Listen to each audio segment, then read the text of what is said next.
happen when I'm speaking too.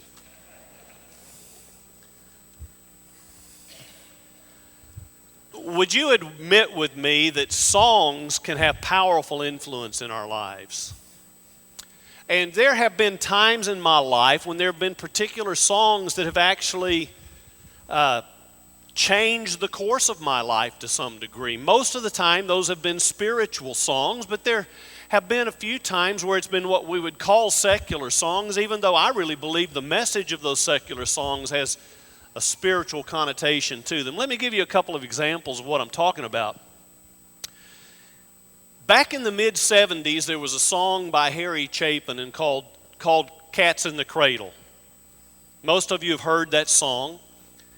I can specifically remember one day, and the song had been out a couple of years, but I was probably 22 years old, driving to work. We had just had our first child. Our daughter was born probably a couple of months before that. And I heard that song on the radio, and it just really hit me. And I nearly pulled over to the side of the road, but instead as I was driving, I just told God, I want to be a good daddy to my kids. And it really affected my life. Well, about 11 years ago, there's a song that came out by Tim McGraw called Live Like You're Dying. And most of you could probably say the words of that song with me. That song had a tremendous impact on me. And I want to read those words now. It's going to be hard because I tend to want to sing them, and you don't want that. He said, I was in my early 40s with a lot of life before me when a moment came that stopped me on a dime. I spent most of the next days looking at the x-rays, talking about the options and talking about sweet time. I asked him when it sank in that this might really be the end, how's it hit you when you get that kind of news? Man, what do you do? He said, I went skydiving. I went Rocky Mountain climbing. I went 2.7 seconds on a bull named Fu Manchu. And I loved deeper, and I spoke sweeter, and I gave forgiveness I'd been denying. And then he said, someday I hope you get the chance to live like you were dying. For the last 13 weeks, we've been looking at the story of Joseph. And Joseph was a man who lived like he was dying. Joseph was a man who lived with intentionality. He lived a no-regrets lifestyle. And so last week we explored Joseph's management of a severe famine that had struck the ancient world. But eventually that famine ended and prosperity returned. And so for 17 years, Joseph got to live in a prosperous land and enjoy the blessings of that and enjoy the blessing of a reunited family in Egypt. And it's there that I want to pick up our reading today in Genesis chapter 47 and verse 27.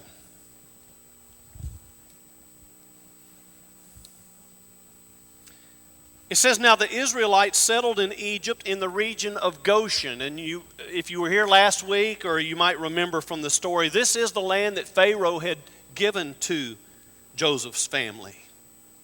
They acquired prosperity there and were fruitful and increased greatly in number.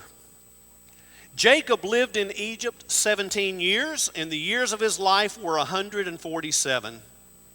When the time drew near for Israel, that's Jacob, to die, he called for his son Joseph and said to him, if I found favor in your eyes, put your hand under my thigh and promise that you will show me kindness and faithfulness.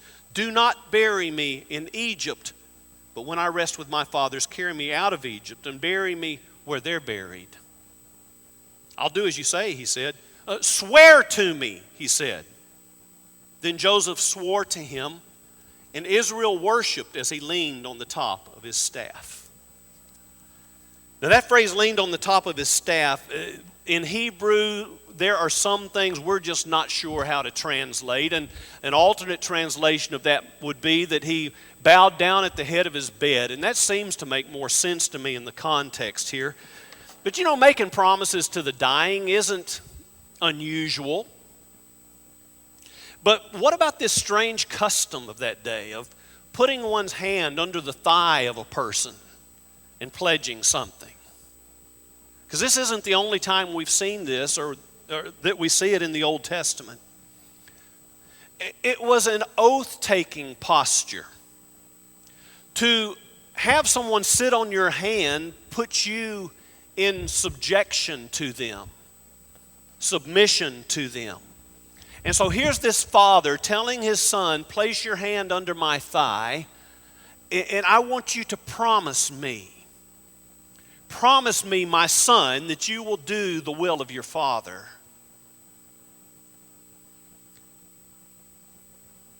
Then he says to him, promise me that you won't bury me here in Egypt. Take me back to Canaan. God brought us here to escape the famine. But I want to be buried in the land of my forefathers. I want to be buried with my granddad, Abraham, and I want to be buried with my father, Isaac. Now, later he's going to repeat this to all the sons when they're together. Look with me at chapter 49 and verse 29, where it says, then he gave them these instructions.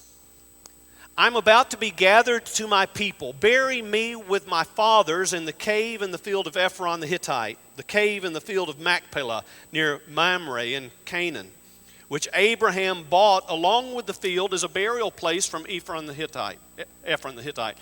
There Abraham and his wife Sarah were buried. There Isaac and his wife Rebekah were buried. And there I buried Leah. Now that's interesting to me. He mentions being buried with Leah. You remember the story of Jacob. Jacob's favorite wife was Rachel. Maybe at this point in his life, as he's gotten older, maybe he's reflected back on the fact that he didn't treat Leah very well. She was a good wife to him. She fell under the deceit of her own father Laban, who fooled Jacob into marrying her, but she provided Jacob with 6 of his sons. And so Jacob requests to be buried there beside her. And Joseph vows that he will keep his father's last wishes. Now, in between these two passages, chapter 49 chapter 48 and verse 1 is a significant event that I don't want us to pass up. 48:1 says, sometime later Joseph was told, your father is ill. So he took his 2 sons, Manasseh and Ephraim, along with him. When Jacob was told, your son Joseph has come to see you, Israel rallied his strength and sat up on the bed. Verse 5, and this is what he says to them. Now then, your 2 sons born to you in Egypt before I came to you here will be reckoned as mine. Ephraim and Manasseh will be mine, just as Reuben and Simeon are mine. Skip down with me to verse 10. Now Israel's eyes were failing because of old age, and he could hardly see. So Joseph brought his sons close to him, and his father kissed them and embraced them. Israel said to Joseph, I never expected to see your face again, and now God has allowed me to see your children too. Then Joseph removed them from Israel's knee and bowed down with his face to the ground. I have to tell you, this is an amusing picture to me. I mean, it's a very endearing picture, but there's something amusing about it, and here's what it is. Joseph's 2 boys are at least 17 years old. Manasseh and Ephraim. No, did I say that right? Manasseh? Yeah. They're at least 17. They were already born before Jacob ever came to Egypt. And so I can't help as I picture them on Jacob's knee, I'm thinking of Elf. Put that picture up there, Will Ferrell.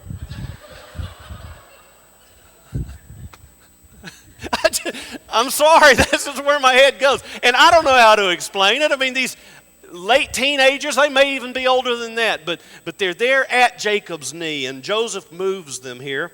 And that just totally ruins the whole lesson, doesn't it? But then through what happens, Jacob divides Joseph's inheritance. And in fact, Joseph ends up getting more inheritance because he's going to give some to both of his sons, as if they were his own sons. There will be no tribe of Joseph when Israel comes to the land of Canaan under the leadership of Joshua. There will be two tribes that come from Joseph, Manasseh and Ephraim. Well, chapter 49, Jacob calls all of his sons to him, and he blesses each one of them personally. Can you imagine the lasting impression that made on them? Dads, let me tell you, if you have not done this already, you get with your kids and you give them a blessing. You give them a verbal blessing that they can carry with them the rest of their lives. It is powerful. So, chapter 49 and verse 33 says, when Jacob had finished giving instructions to his sons, he drew his feet up into the bed, breathed his last, and was gathered to his people. Here's something that's too rare in our culture. Some of you think I'm going morbid here. But we live in unusual times from a historical perspective. Birth has become more of a family affair. In fact, now families gather in the birthing suite to await the arrival of their child or grandchild.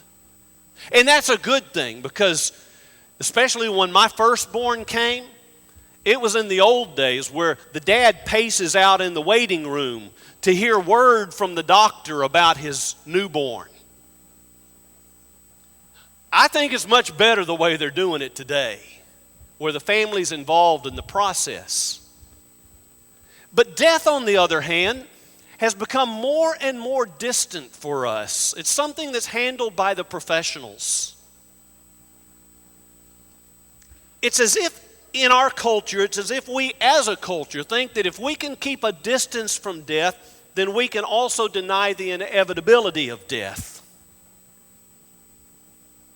In recent years, we've seen a resurgence of hospice, where people are allowed to come home and have their families around them as they die.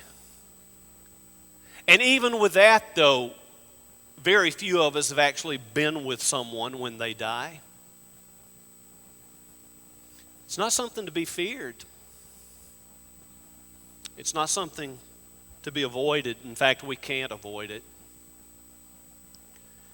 And while I recognize that we don't have the privilege of choosing how we die, don't you have to admit with me there's something beautiful about this passing? That he has all of his family around him. He's been able to extend blessing to them before he goes. Did you notice verse 33 of chapter 49? It says as Jacob took his last breath, Scripture tells us he was gathered to his people. To quote the Apostle Paul, 2 Corinthians 5 and verse 8, Jacob entered that place where he was away from the body but at home with the Lord. And for those who have eternal hope through Jesus Christ, we grieve over the loss that death brings us, and we grieve over the painful absence that follows. But we're comforted by the realization that when those in Jesus are taken from this life, they're gathered to the place of the saints. And so as Jacob was gathered to his people, Joseph was left to grieve. He'll never again hear Jacob's voice. He'll never again hear Jacob's laugh. And some of you have experienced that kind of grief. I certainly have, more than I wish. But chapter 50 and verse 1 says, Joseph threw himself on his father and wept over him and kissed him. Then Joseph directed the physicians in his service to embalm his father Israel. So the physicians embalmed him, taking a full 40 days, for that was the time required for embalming. And the Egyptians mourned for him 70 days. Now, let's remember, we're talking about 17 to 1800 BC. And the Egyptians are already advanced enough that they had embalming techniques that we still haven't recovered. I mean, you realize they found mummified Egyptians from this time period. And so they go through that process. And it's interesting to me, though, that the Egyptians mourned for Jacob right along with Joseph and his family. Out of respect for the one who has lived before them in total integrity and who has taken them through one of the most devastating times in their history, they share with him in his grief. And Joseph then approached Pharaoh, and he told Pharaoh about his father's dying wish, and he asked Pharaoh for permission to take Jacob back to Canaan. So after they had completed the 40-day embalming, and that was followed by 70 days of mourning, then they began the procession back to Canaan. And Pharaoh sent an entourage with Joseph and his brothers. In fact, it says in verse 9, it was a very large company. And on arriving, they buried Jacob in the cave of Machpelah,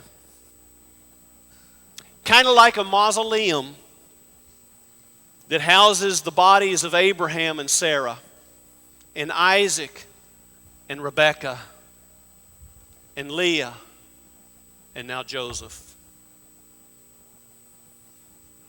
Now, at this point in the story, Joseph's brothers experience a setback. But it provides for us an account in which Joseph is seen at his very best. Chapter 50 and verse 15 says, when Joseph's brothers saw that their father was dead, they said, what if Joseph holds a grudge against us and pays us back for all the wrongs we did to him? So they sent word to Joseph, saying, your father left these instructions before he died. This is what you're to say to Joseph. I ask you to forgive your brothers the sins and the wrongs they committed in treating you so badly. Now please forgive the sins of the servants of the God of your father. You see what's happening? These brothers have allowed fear to return into their lives. After 17 years, they're beginning to ask these questions among themselves. Has Joseph only been kind to us for our father's sake? And now that he's gone, is Joseph now going to extract revenge from us? Fear and their inability to understand, as Mike put so well a while ago, their inability to understand grace has robbed them of what was already a fragile peace in their lives. And so they begin rehearsing these past sins again. Sins that Joseph has fully forgiven. So apparently what they did is they made up a story. They made up a story about what Jacob's last words were to them, and they send word to Joseph what Jacob's last request was for Joseph to forgive. And what's Joseph's response? The end of verse 17 says, when their message came to him, Joseph wept. Why do you suppose he wept? Maybe it's because Joseph realizes how much agony his brothers have been living under for 17 years. Or maybe it's because it hurt Joseph to know, I have totally forgiven them, and the fruit of everything I've done for the last 17 years is evidence that I've forgiven them, and they still don't get it.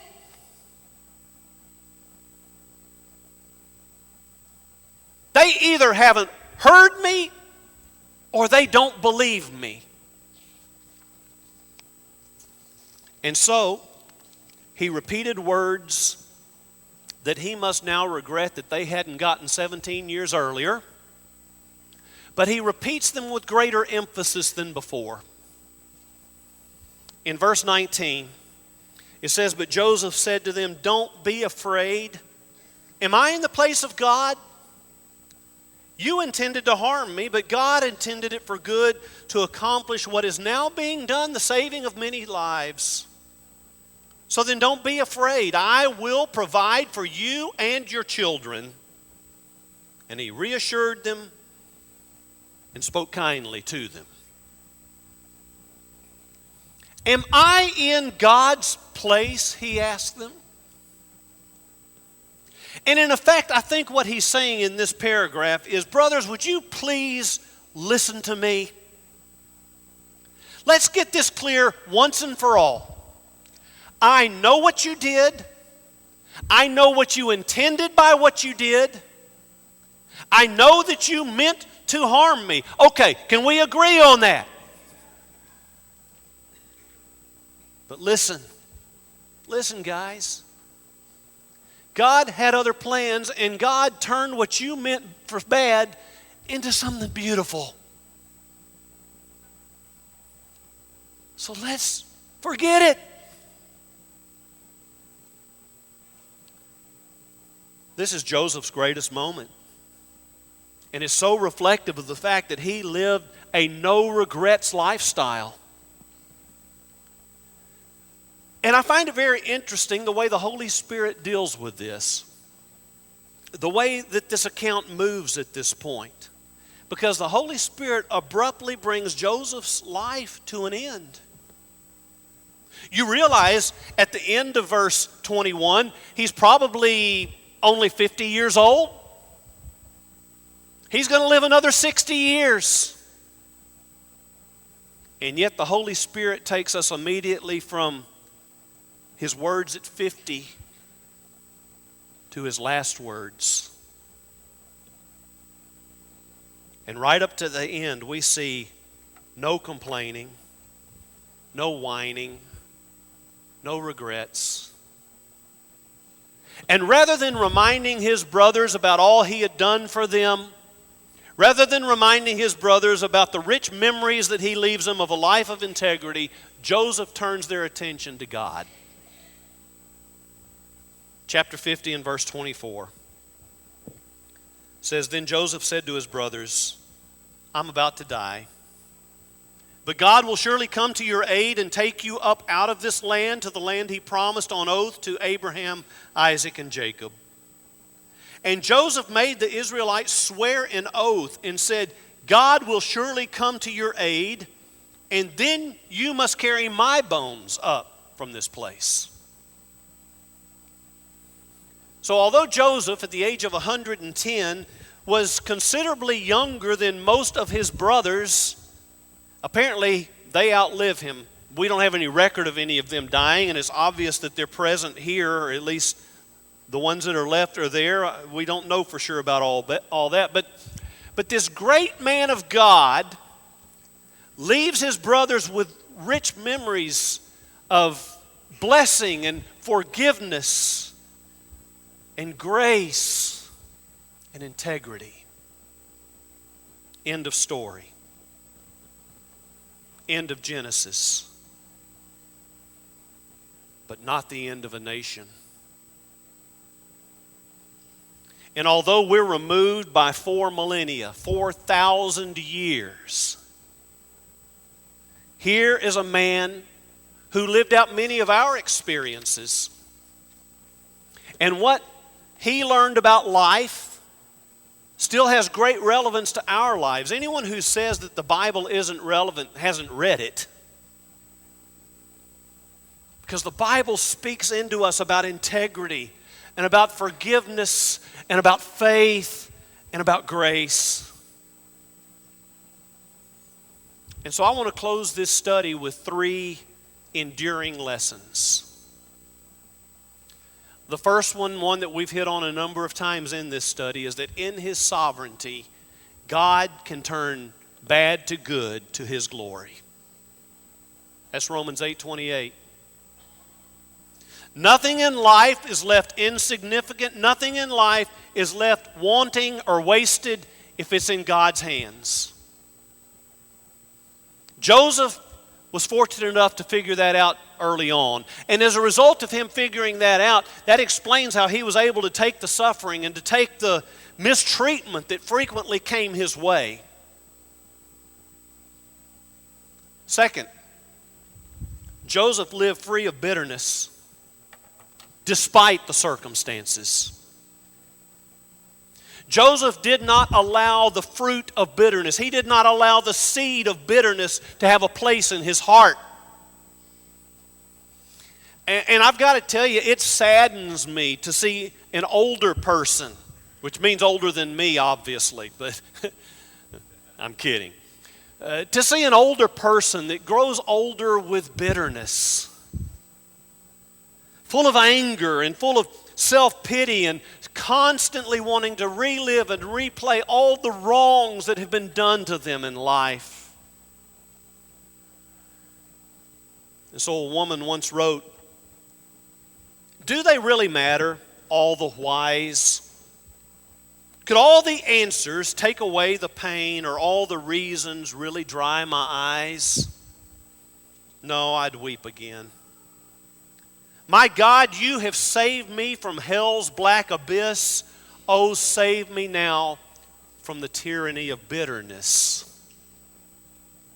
The tyranny of bitterness. Anyone want to go out like that? Anyone want to finish the race like that? Who wants that as their legacy? How would you like that to be on your tombstone? Here lies a bitter person. Who wants to be remembered that way? Don't let it happen. Don't let it happen. Live intentionally. I want to encourage everyone here to spend your remaining years, whatever they are, to spend them as Joseph did, reassuring those around you, spreading a contagious spirit of grace, claiming the hope-filled promises of God. Ken Geyer, in his book A Father's Gift, The Legacy of Memories, writes this: "What pictures will my son remember when he comes to the plain granite marker over his father's grave? What will my daughters remember, or my wife? I'm resolved to give fewer lectures, to send fewer platitudes rolling their way, to give less criticism and offer fewer opinions. From now on, I'll give them pictures they can live by, pictures that can comfort them, encourage them, and keep them warm in my absence, because when I'm gone, there will only be silence and memories. Of all I could give to make their lives a little fuller, a little richer, a little more prepared for the journey ahead of them, nothing compares to the gift of remembrance. Pictures that show they're special and that they're loved. Pictures that will be there when I'm not. Pictures that have within them a redemption all their own." Don't live in bitterness. And then third, Joseph died with no regrets. Right with people and right with God. And as a result, Joseph had the assurance that when he died, he was going to go to be with his people. Now, we too can meet death with assurance. As long as we're in Jesus, I tell you what, the prospects of eternity without Jesus are pretty scary. It's a gloomy proposition without Him. In Him, there is nothing but eternity with God, with all of its peace and all of its joy. And so my closing words on this study of Joseph are these. There is no one here who knows when our time is going to come. Assuming that the Lord doesn't come, there are people in this room that will still be around 90 years from now. For others of us, Death may be about to knock on the door.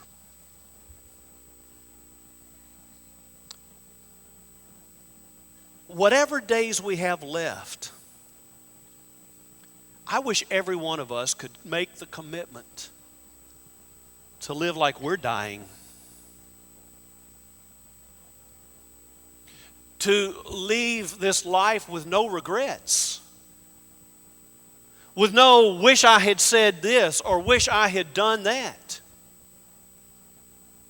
But to live a no regrets lifestyle. Boy, what a peaceful, joyful way to live. If you don't know Jesus, I'd love to talk to you. I'd love to share with you what I believe about Him. And I would love to bring you into a relationship with Him through baptism, as that ushers you into this life of abundance. We have an elder and his wife who will be in room 102 if you have something on your heart that you want to share in private. But we're all going to stand now together and sing a song to encourage anyone who wants to respond to the invitation of Jesus. Let's stand and sing.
Got a quick request for the children's homes. We collect for Tipton and Westview and Hollis, the boys' home in Hollis. But the Tipton truck will be here the 15th, and there are several items they still need. If y'all would stop at the Welcome Center out here, some of you.